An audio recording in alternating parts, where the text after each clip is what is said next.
Bom, vamos lá? Vamos aí. Como vocês estão? Vamos aí começar a nossa aula. Vou colocar aqui no modo exibição de leitura, para que vocês possam acompanhar com melhor qualidade. Nós estamos nas aulas de número 19, 20 e 21 do seu caderno do estudante, caderno de número 2. Estes assuntos são sobre Brasil colonial. Nós vamos trabalhar com a sociedade brasileira do período colonial, destacando a sociedade açucareira do Nordeste. O Nordeste é esse produtivo de cana-de-açúcar e posterior desenvolvimento do seu produto máximo, o açúcar, seria vendido em território europeu. Nós vamos falar também, na aula de número 20, sobre escravismo, a base da economia brasileira, além da agricultura, deve ser interpretada com a escravidão da mão de obra africana. E por fim, na aula de número 21, nós falaremos sobre a administração portuguesa neste território colonial brasileiro, ok? Então, nesse primeiro momento, nós vamos falar aí da aula de número 19, Brasil, Colônia, Sociedade Brasileira. Essa aula começa com uma pintura clássica presente aí nos vestibulares, na história do Enem, que é uma obra do pintor francês Jean-Baptiste Debré, que veio para cá durante o período joanino, após as guerras napoleônicas, e fez uma série de retratos e pinturas sobre a natureza, sobre o relevo e sobre a sociedade desse período joanino. Sociedade essa, de meados aí de 1808 a 1821, que tinha muitas características preservadas dos séculos anteriores da colonização dos senhores de engenho. Então nós temos aqui uma descrição falando Debré, né, ilustrando essa sociedade patriarcal, branca, latifundiária, patrimonialista e escravocrata. Então, vejam, a sociedade patriarcal valoriza a figura do homem em primeiro lugar, o chefe da família, o chefe da propriedade, o homem de respeito público, homem branco, de origem portuguesa, católico.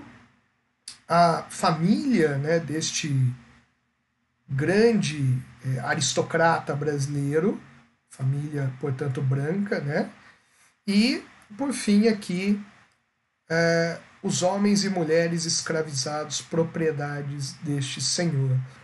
Note que os pés dos que são brancos e elitistas são pés calçados, demonstrando não apenas um status social, mas a condição também, né, desse status social de liberdade, enquanto que aqueles que são propriedade têm os pés descalços. Então, outro ponto importante, né, as vestimentas como um instrumento aqui de representação de quem é liberto, proprietário e quem é propriedade. É interessante também notar, em primeiro lugar, uma família branca, em segundo lugar, uma família negra, o racismo presente da escravidão. Falei também, né, que essa sociedade do Brasil açucareiro é uma sociedade patrimonialista. Quando falamos de patrimonialismo, nós estamos falando que há uma certa confusão entre o espaço público e o espaço privado. O patrimônio particular deste proprietário acaba se confundindo com o patrimônio público. Algo que persiste ainda na sociedade brasileira, muitas vezes chamamos isso de jeitinho. O historiador Sérgio Buarque de Holanda também trata de um conceito chamado homem cordial, que, de certa maneira, indica que no Brasil não há limites muito claros entre a vontade particular, aqui no caso dos proprietários, e a vontade pública, né? Aquilo que seria o domínio da lei, que seria o domínio da esfera da sociedade, né? Então, quando ocorre a corrupção, quando ocorre o jeitinho em que um proprietário, um político, uma figura de importância acaba se apropriando do patrimônio público em interesse de si, dos seus, Este é o fenômeno do patrimonialismo, né?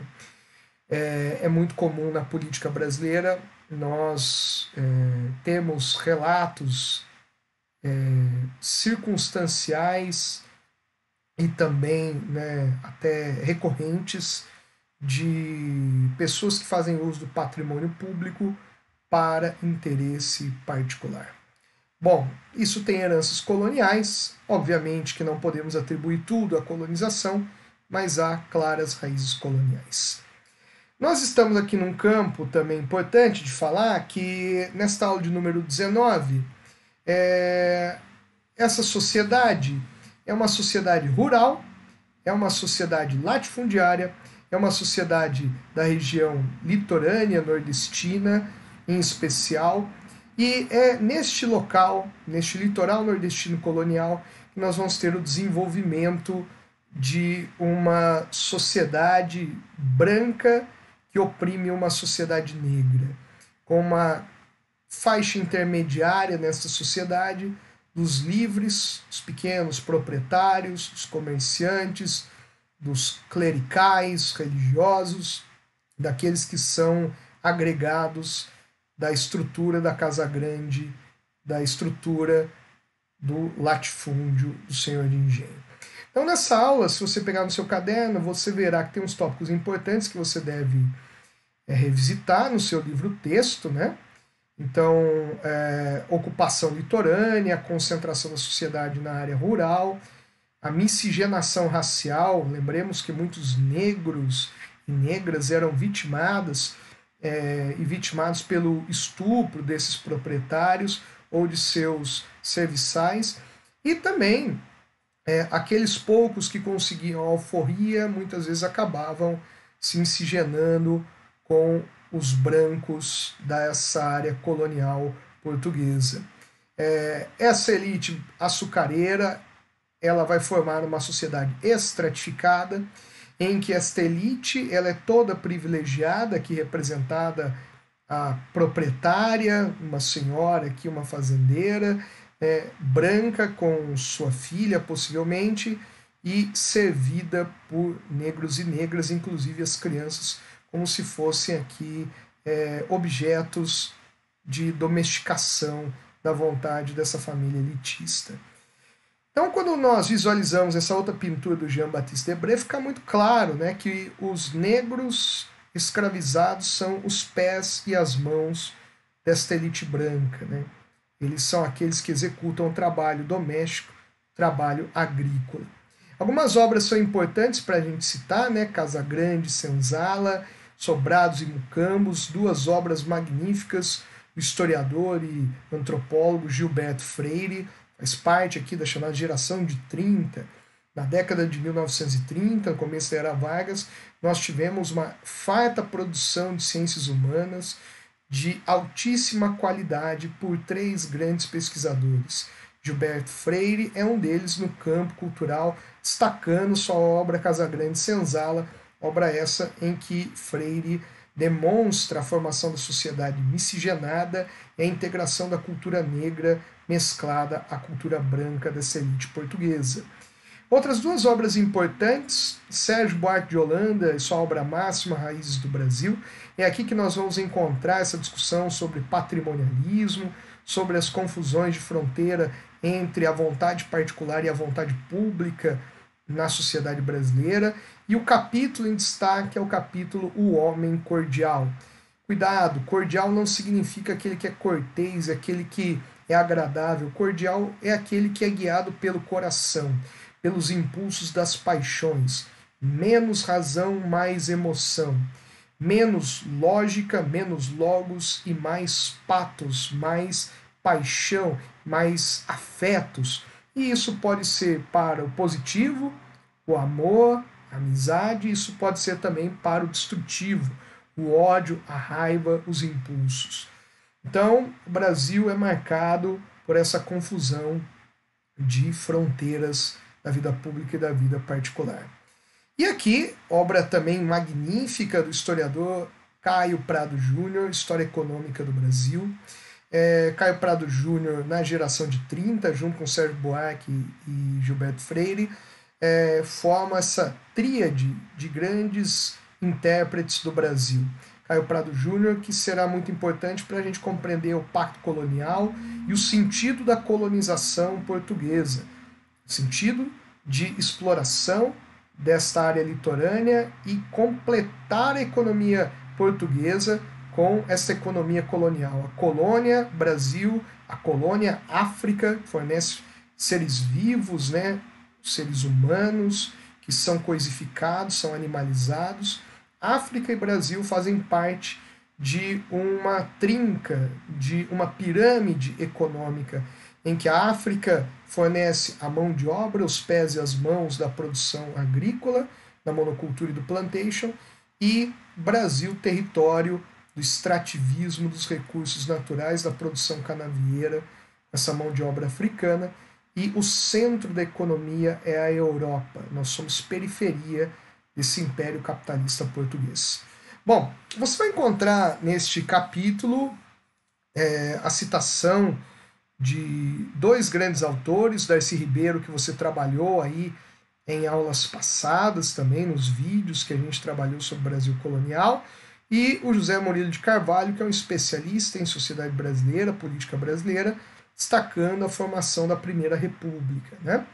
E a pergunta inicial sobre o antropólogo e sociólogo Darcy Ribeiro começa com o trecho do livro O Povo Brasileiro, obra também magnífica para se interpretar o que é a sociedade brasileira, sua história. Diz assim o trecho: a assunção de sua própria identidade pelos brasileiros, como de resto por qualquer outro povo, é um processo diversificado, longo e dramático. Nenhum índio criado na aldeia, creio eu, jamais virou um brasileiro. Tão irredutível é a identificação étnica. Já o filho da Índia, gerado por um estranho branco ou preto, veja aqui o destaque, a miscigenação das três grandes etnias, etnia de origem africana, de origem europeia, de origem indígena, ameríndia. Então, esse filho da Índia, gerado pelo estranho branco ou preto, se perguntaria quem era se já não era índio, nem tampouco branco ou preto. Seria ele preto brasileiro, construído com um negativo feito de sua ausência de etnicidade, buscando uma identidade grupal reconhecível para deixar de ser ninguém, ele se viu forçado a gerar a sua própria identificação. Que de uma maneira até que poética, né, o Darcy Ribeiro está falando que essa geração mestiça, esse hibridismo que viria da colonização portuguesa em terras brasileiras, acabaria por gerar uma necessidade, a formação de uma identidade nova, a identidade do povo brasileiro. O texto do antropólogo Darcy Ribeiro retrata um processo histórico da formação da identidade brasileira que se relaciona com o quê? Com a miscigenação, com a mistura, com a fusão de identidades da Europa, ameríndia e de origem africana. Alternativa C, portanto. O texto de José Murilo de Carvalho fala sobre a economia colonial, economia essa extrativista de mão de obra escrava do plantation. Bom, a economia colonial gerou uma divisão de classes muito hierarquizada e bastante simples. No topo da pirâmide social estavam os grandes proprietários rurais, senhores de engenho, essa sociedade patriarcal, branca, católica, latifundiária. Os grandes comerciantes também das cidades do litoral, veja a ocupação litorânea da colonização aqui destacada. No meio, localizavam-se os pequenos proprietários rurais e urbanos, os agregados, né, podemos dizer assim, agregados da grande fazenda, do engenho. Os pequenos mineradores, comerciantes, além dos funcionários públicos. Mais abaixo estavam os artesãos agregados às fazendas, capangas, populações indígenas. À base da pirâmide social, mourejavam os escravos. As relações entre essas classes, e está usando o termo classes, embora o termo classe seja de uma sociedade capitalista já consolidada, no Brasil colonial a gente poderia dizer uma sociedade de estamentos que não tem mobilidade, uma sociedade de traços bem ruralistas de baixa mobilidade, né? As relações, então vamos pegar aqui o texto novamente, as relações entre essas classes se baseavam em uma combinação variada de violência e paternalismo. a violência predominava na relação senhor-escravo, o paternalismo entre ricos e pobres, que são esses agregados, esses protegidos e explorados nas grandes fazendas. No fim do trecho em destaque, o autor distingue as relações entre classes sociais ou grupos sociais, estamentos sociais, no caso da sociedade de engenho, no Brasil colonial, identificadas pelo quê? Então, o autor coloca duas diferenciações, né? A questão dos brancos elitistas e dos negros escravizados, a questão racial. E, ao mesmo tempo, se coloca a questão econômica. Os grandes proprietários que têm o poder, a administração, eram chamados de homens bons, né? Nas câmaras municipais, durante o período inicial da colonização, os grandes proprietários eram chamados de homens bons, aqueles que podiam ocupar cargos públicos. Enquanto, né, que aos negros, né, indígenas também, havia uma exclusão, porque eram considerados inferiorizados por essa sociedade elitista. Nos leva à alternativa B, na divisão por questões raciais e socioeconômicas. Na aula de número 20, vai se destacar a temática da escravidão. Aqui a gente está visualizando uma pintura, né, do século XIX, novamente do Jean-Baptiste Debré, mostrando indígenas sendo capturados. Colocando aqui para a gente uma problemática. Ora, mas a escravidão não foi africana? Foi africana, mas também foi indígena. No entanto, circunstancialmente indígena. Porque, no caso, a Igreja Católica, muito influente na administração colonial portuguesa, ela tinha a tutela dos indígenas. Então, a Igreja Católica, por assim dizer, entre aspas, protegia. Por que entre aspas? Porque a Igreja também explorava a mão de obra desses indígenas na formação das missões jesuíticas, por exemplo. Era obrigatória essa obediência dos indígenas a essas comunidades missionárias. Claro, algumas exceções, a gente pode ver que havia uma certa humanização da relação entre indígenas e padres de origem aí portuguesa, mas, via de regra, ocorria uma relação de exploração, de dominação cultural, em que os indígenas tinham que se submeter a esses párocos, a estes clérigos da Igreja Católica. Mas, caso os indígenas resistissem à ocupação colonial portuguesa, fizessem alguma guerra, tentativa de fuga, rebelião, era permitido o escravismo dos indígenas, o que a gente pode chamar de guerra justa, né? O Império Português estabelecia como guerra justa. Isso está aqui no tópico desta aula sobre a escravidão indígena, né? Quando ocorria a guerra justa, era legítimo o escravismo das famílias indígenas. Do contrário, os indígenas deveriam ser administrados, cuidados, catequizados pelas repartições da Igreja Católica. É claro que guerra justa, você poderia utilizar esse termo, guerra justa, para justificar invasões, até mesmo a comunidades religiosas. Quando havia escassez de uma mão de obra de origem africana, grupos como os bandeirantes saqueavam, sequestravam essas comunidades indígenas e levavam os indígenas para o uso como mão de obra escrava. É claro que isso gerava problemas, atritos entre a igreja e esses comerciantes da mão de obra nativa. Ok? Bom, agora, o que era comum, que fazia parte da economia e que muitas vezes chegava até a superar lucrativamente a produção açucareira, era o tráfico negreiro, o comércio de mão de obra africana na costa brasileira. Então havia um mercado internacional de almas. Né?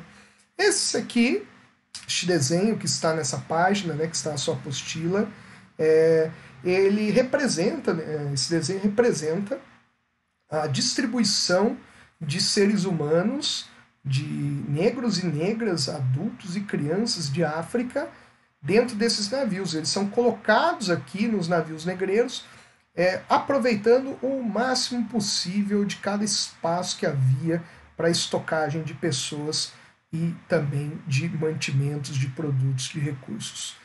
Então a gente tem nos navios negreiros a objetificação da vida humana para ser escravizada. Muitos morriam nesse transporte que durava meses, 3 a 4 meses geralmente, transporte de pessoas da África que foram sequestrados para serem leiloados, vendidos, explorados no território litorâneo brasileiro e posteriormente interiorano brasileiro também. Não é à toa que esses navios eram apelidados de tumbeiros, porque eram verdadeiras tumbas, cemitérios náuticos. Nem todos chegavam com vida e saúde na costa sul-americana, ok? Um comércio extremamente lucrativo para Portugal, que era complementar e muitas vezes até superava a produção açucareira, certo? Aqui a gente tem um exercício da professora Lilia Schwartz, junto com a Heloísa Sterling. Este livro é um livro recomendadíssimo para quem quer estudar a história do Brasil. Brasil, uma biografia. Então, essas duas grandes historiadoras, a Lilia Schwartz também formada em antropologia, professora da USP, tem um canal muito interessante no YouTube que vale a pena vocês assinarem. Ela é uma especialista em temáticas de origem africana, uma especialista na história das religiões africanas, no racismo, e uma grande divulgadora também de cultura africana nos seus livros, nas suas pesquisas, nas suas aulas e também no seu canal no YouTube. Procurem aí, Lilia Schwartz, vale muito a pena.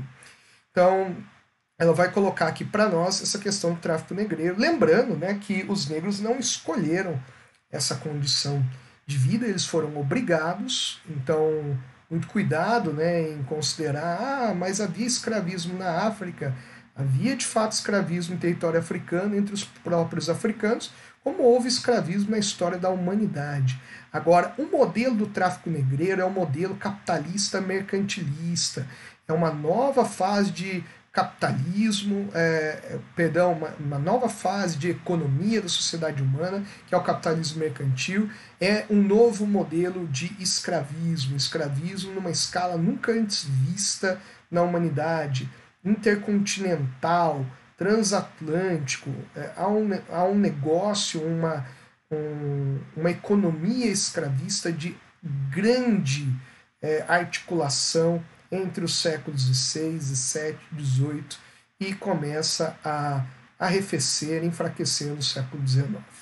Ok?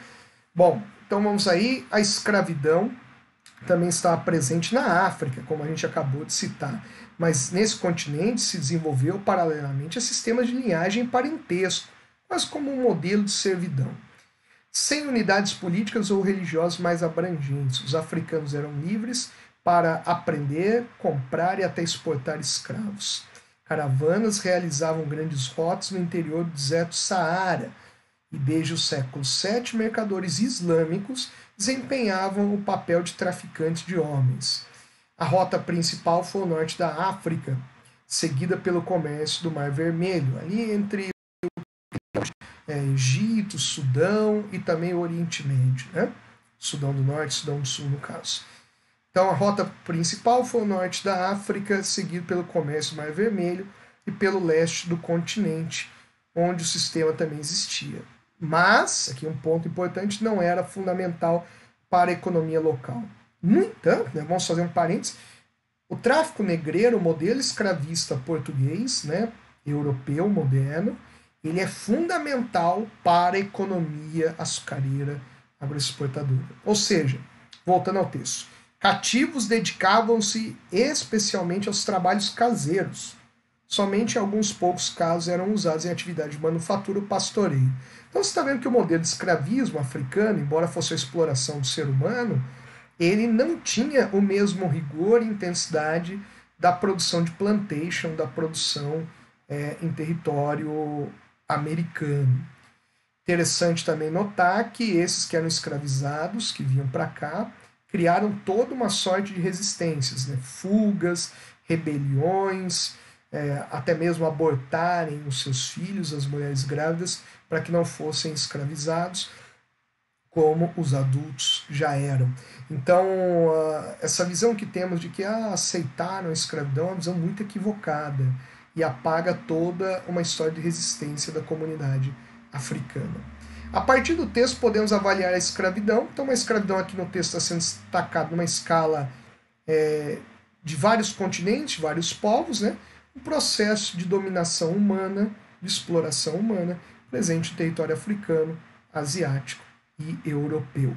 Citados aqui, né? África, Ásia, em direção ao Oriente Médio, aqui no caso principalmente, e também dominação europeia, se a gente considerar aí a exploração moderna do mercantilismo. Certo?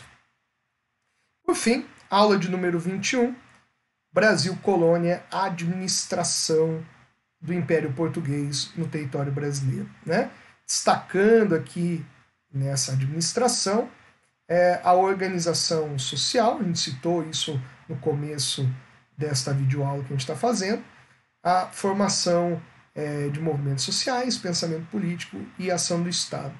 Em especial, quando você for ler no seu livro o texto, o que nos interessa para esta aula é a organização política, né? O sistema de capitanias hereditárias de 1534, criação do governo geral, Salvador, capital colonial, é organizado em 1547, entra em atividade em 1548 como capital administrativa da colônia portuguesa no Brasil. E os atritos entre o poder local e o poder central, os conflitos de interesse entre as administrações, as capitanias hereditárias, as suas subdivisões, as sesmarias, das câmaras municipais, são as prefeituras locais, e os interesses do pacto colonial português. Muitas vezes haviam atritos aí de interesse entre o que o Império Português desejava e o que era possível dentro da realidade colonial. Nos interessa recortar isso aqui, ó, capitanias hereditárias e governo geral. Esses atritos, rebeliões, fica para outra aula, ok? Então, vamos lá. Quando a gente começa falando a respeito aí de governo geral e capitanias hereditárias, né? O que foram as capitanias hereditárias? Elas foram divisões do litoral brasileiro em variadas áreas administrativas. Foi uma descentralização da colonização portuguesa no Brasil. Foram feitas 15 divisões de terra, que seriam do tamanho hoje dos estados do litoral, aproximadamente, né? Então, territórios gigantescos que deveriam ficar para a iniciativa privada portuguesa. Né? Quando eu digo iniciativa privada, seriam famílias de comerciantes, pequenos proprietários ou nobres em decadência que deveriam ocupar esse litoral. O Império Português não tinha população, não tinha recursos para investir em todas as áreas coloniais que possuía no século XVI, e o Império Português estava mais interessado em manter o controle da costa africana, da rota para as Índias e o controle da venda e compra de especiarias. Então o território brasileiro era secundário. Acontece que o território brasileiro deveria ser ocupado, porque franceses, ingleses, outros povos poderiam se interessar em invadir e ocupar o litoral da América do Sul. Então os portugueses criaram o modelo das capitanias hereditárias. A partir de 1530, ou seja, depois de 30 anos de terem chegado aqui, os portugueses começam as missões de ocupação, de povoamento, desenvolvimento de fazendas, a organização de engenhos. Só que Portugal faz as capitanias hereditárias para, de certa maneira, tirar de si, tirar do Estado português a responsabilidade por desenvolver essas áreas administrativas. Acontece que são territórios gigantescos, com comunidades indígenas, pirataria francesa, são muitos problemas para desenvolver toda uma colonização do zero, apenas com o esforço desses donatários, destes homens que recebiam essas capitanias e as subdividiam com outros proprietários, com outros fazendeiros, outros comerciantes, nas chamadas sesmarias. Então, por conta desse fracasso do sistema de capitanias, né, somente duas tiveram maior vigor, a capitania de São Vicente, que deu origem ao estado de São Paulo, e a capitania de Pernambuco, que deu origem ao estado pernambucano, que era a capitania mais rica e interessante à produção canavieira açucareira. Somente essas duas tiveram mais sucesso, as demais praticamente um fracasso atrás do outro. Por conta disso, o governo português decidiu criar um centro administrativo para interligar essas capitanias que eram descentralizadas. Note, as capitanias não foram desfeitas, mas elas deveriam ser conectadas a uma central administrativa, que foi o governo geral na Bahia, na cidade de Salvador. Salvador se tornará, portanto, a primeira capital do Brasil colonial e que deverá articular os desejos, necessidades, os interesses e problemas dessas capitanias, sesmarias e câmaras municipais. Temos 3 nomes, 3 governadores gerais que vocês devem guardar, assim, que são os primeiros governantes, né? Tomé de Souza, Duarte da Costa e Mendes Sá. Vou repetir, Tomé de Souza, Duarte da Costa e Mendes Sá, 3 governadores gerais do início desse processo de centralização política que tentaram manter uma unidade administrativa dessa grande colônia litorânea ainda na formação do Brasil. Então vamos a um texto novamente aí da Lilia Schwartz e da Eloise Sterling do livro Brasil, uma biografia, livro também muito importante dessas 2 intérpretes do Brasil, né, contemporâneo. Em 1548, então período aí do governo geral, Dom João III, rei de Portugal, decidiu estabelecer um novo controle real, nomeando um governador geral e outros representantes da coroa que viriam residir na colônia. No ano seguinte, o primeiro governador, Tomé de Souza, que citamos agora há pouco, desembarcou na então semideserta capitania da Bahia. Veja que ali era o centro administrativo e era praticamente deserto. Não quer dizer que era deserto no sentido geográfico, né? Desértico no sentido que não tinha um aparelho administrativo, um comércio português, não havia uma população de origem europeia portuguesa, você tinha comunidades indígenas, florestas, né, os rios, os elementos naturais apenas. Né? Bom, então, chega aí Tomé de Souza, nessa região da capitania da Bahia, e imediatamente começou a construir a capital no litoral. Né? Então, em 1547 é o projeto, 1548 a configuração do projeto dessa capital. Batizada de Salvador da Bahia de Todos os Santos, a cidade só seria substituída pelo Rio de Janeiro como capital brasileira em 1763. E aqui uma colocação, por que no período colonial, no primeiro momento, a capital é Salvador e depois migra para o Rio de Janeiro? Porque em 1763 estamos no período do ouro, período aurífero. Então a capital ela vai se deslocar de um eixo que antes economicamente era agrário, açucareiro, para um eixo sudeste que será minerador, aurífero. Né? Então a gente vai ter uma migração de capitais coloniais, né, de Salvador para o Rio de Janeiro, quando a economia migrar de importância. Lembrando que a economia é o ponto importante da colonização. A colônia existe para complementar a economia da metrópole. Voltando ao texto. Além do mais, por conta de sua situação portuária, logo se converteu em posto exportador de pau-brasil, desde o começo da colonização, século XVI, depois cana-de-açúcar, século XVI, século XVII, grandes momentos do açúcar, século XVII, o auge da produção açucareira. Ok, então a criação da sede do governo geral na Bahia por Portugal em 1548 teve como finalidade enfrentar desafios gerados. Quais desafios? Né? O fracasso do modelo das capitanias hereditárias, território que carecia de investimentos, né? O desenvolvimento econômico colonial pelas capitanias não surtiu o efeito desejado, portanto, a alternativa B é a mais adequada, criação do governo geral devido ao fracasso econômico e falta de centralização política do sistema de capitanias hereditárias. Certo? Deixo para vocês aí, então, as indicações de tarefas, todas as tarefas mínimas aqui dessas aulas, tá? Tarefa mínima aí sobre a sociedade açucareira. Você vai aí nas questões 10 a 12 do capítulo 10 do seu livro texto. Complementar somente se você desejar. Tarefa mínima, vou exigir esses 3 capítulos, né? Questões 10 a 12 do capítulo 10. Depois, questões 19 a 21 também do capítulo 10, referente à aula sobre escravismo. E, por fim, tarefa mínima, questões 1 a 3 do capítulo 11. Mudou o capítulo, o 10 está falando de Nordeste açucareiro, escravismo, sociedade. Capítulo 11 está focando mais na administração colonial e depois nos problemas coloniais. Certo? É isso, jovens. Então, vamos finalizar aqui a nossa aula. Até mais.